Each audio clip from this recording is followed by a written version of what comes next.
Rethinking Random Mutations. Molecular innovations serve as both platforms and tools that create new opportunities for higher levels of biological complexity to arise. All such innovations arise via blind natural forces, yet have tremendous organizing power.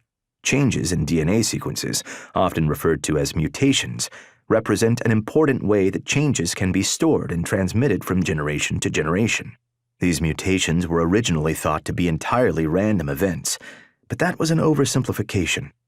The concept of random mutations became a key element in a revised version of Darwin's classic theory, which came to be known as the modern synthesis, from the title of Julian Huxley's popular book of 1942 titled Evolution, the Modern Synthesis.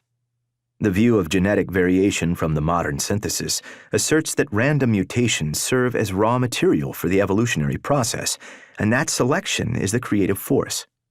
This reflects an attempt to update and defend classical Darwinian theory against attacks by creationists, and also reflects early limitations of our understanding of genome evolution.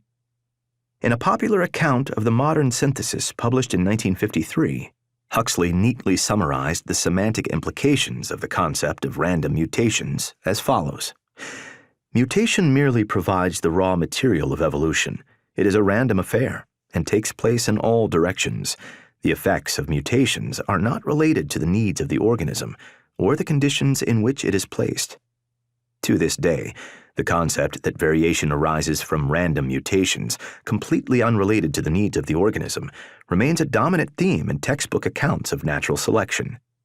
The concept of random mutations championed by Julian Huxley requires rethinking for several general reasons. 6 of those reasons arise from the ways that molecular innovations are constantly creating new opportunities and changing the potential for future innovations.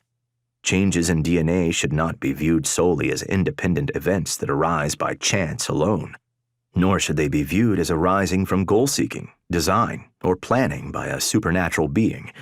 Evolution is subtler and more nuanced than either of those limited points of view. A deeper understanding of the natural forces involved is crucial and will be described in the following 6 sections.